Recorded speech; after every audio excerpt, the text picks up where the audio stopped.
bonsoir Jean-Baptiste, bonsoir Emmanuel, donc bonsoir aussi à tous les internautes. Donc c'est un plaisir pour moi d'être là avec vous et puis merci pour l'invitation. D'accord. Bien, alors, sens-toi à l'aise, t'es chez toi, c'est une première en direct et en studio, merci encore, et puis d'avoir répondu, on est content et puis heureux et choyé d'être à tes côtés pour faire l'émission, et puis on est très content, on te remercie d'ailleurs. Alors, très beau sujet ce soir, foi et action font un. Je crois que c'est très bien dit, parce qu'on parle toujours de foi, mais là, foi et action font un. On va les greffer ensemble, les jumeler, pour voir qu'est-ce que ça veut dire. En tout cas, je pense que ça découle d'un article que tu as, tu t'es le soin quand même de... C'est ça, justement, en 2021, j'ai publié un article dans le Nouvelliste, le quotidien haïtien. Et ça a bien été, en fait, c'était autour de l'époque de l'anniversaire de la réforme protestante, si vous voulez. Donc, des fois, on omet l'action, on parle seulement de la foi, et puis pourtant, c'est les deux qui font un, en fait, si vous voulez. C'est deux éléments qui sont complémentaires. Et c'est pourquoi j'avais publié cet article-là, et je pense que ça avait fait quand même un effet de boule de neige. Parfait. Il y a certaines quand même personnes qui ont pris la conscience pour dire que voilà, des fois, on prie, mais on n'agit pas autant. Parfait. Alors c'est bien. Alors que le Saint-Esprit nous anime, qu'il nous assiste tout au long de cette émission. On va passer 1h30 ensemble, alors que Dieu veille sur nous pendant cette période. Alors, c'est un article, et puis foi et action font un. Bon, on va rentrer d'emblée, mais c'est quoi, pour ceux qui nous écoutent, la définition de foi? Qu'est-ce que la foi? Ça veut dire quoi, la foi?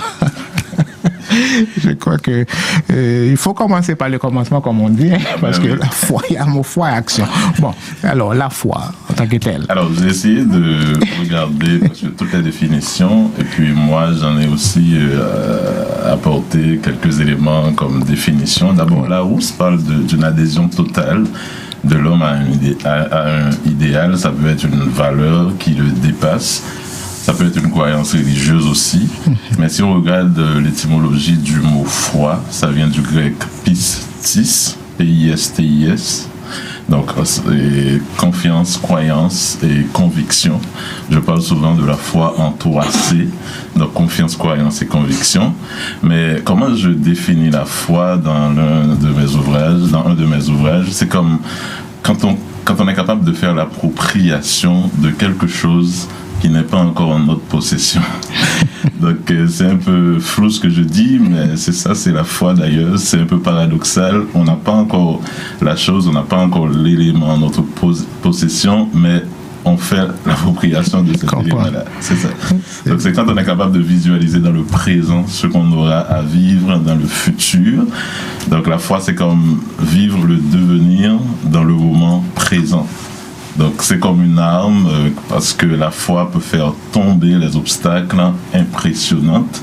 Ça c'est une des façons que je définis la foi comme acronyme FOI, fait tomber les obstacles impressionnants. Je peux dire aussi que la foi est à la fois force, pouvoir et puissance. Mais pour connaître sa force, son pouvoir et voir sa puissance, il faut faire des actions correspondantes. Donc la foi se conjugue facilement avec les deux verbes auxiliaires que tout le monde connaît d'ailleurs, être et avoir. Donc la foi a une force, mais elle est aussi une force. Donc la force attractive, cette force-là qui attire ce que nous visualisons, ce que nous pensons, ce que nous désirons, ce que nous aspirons. C'est comme la pesanteur. Okay? C'est cette force-là qui attire des corps vers la terre. Donc la foi a cette force attractive. Je pense aussi que la foi a un pouvoir. Donc tout comme la parole, on dit souvent que le pouvoir de la parole, donc la foi a un pouvoir, mais elle est aussi un pouvoir, le pouvoir de transformer nos rêves, de traduire ou de matérialiser nos souhaits. Et enfin, la foi a une puissance, mais elle est aussi une puissance. Donc la puissance qui chasse le doute, la crainte, l'inquiétude. Donc d'ailleurs, la foi est l'antidote à ces trois éléments-là.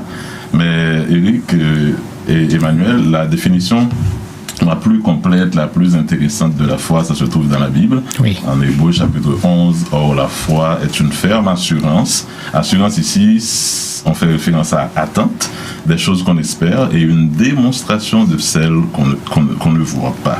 La démonstration ici, ça fait référence à une conviction et une preuve. Donc on a la preuve de ce qu'on ne voit pas. C'est assez paradoxal, mais c'est vrai. Et puis Eric, moi j'aime bien regarder dans les autres versions comment c'est défini, parce que puisque le français n'est pas la langue originale de la Bible, la version Semeur dit que la foi est une façon de posséder ce qu'on espère, c'est un moyen d'être sûr des réalités qu'on ne voit pas. Le moyen d'être sûr, moi je l'appelle ça conviction. Donc on a la conviction de ce qu'on ne voit pas encore. Et la version Martin dit « Or, la foi rend présente les choses qu'on espère et elle est une démonstration. » Démonstration, ici, on voit évidence, on voit certitude, une démonstration de celle qu'on ne voit point. Et il y a un autre texte aussi, c'est l'apôtre Paul qui a écrit aux Romains, en Romains 10, 17, « La foi vient de ce qu'on entend, et ce qu'on entend vient de la parole de Dieu. » Donc, c'est... En gros, je définis la foi à travers tout ça, donc ce que dit Larousse, ce que je pense et ce que dit la Bible. Donc, puisqu'il n'y a pas seulement la foi salvatrice, on va voir ça tout à l'heure dans les différents types de foi. Mais je voulais quand même parler de ces éléments-là pour qu'on puisse être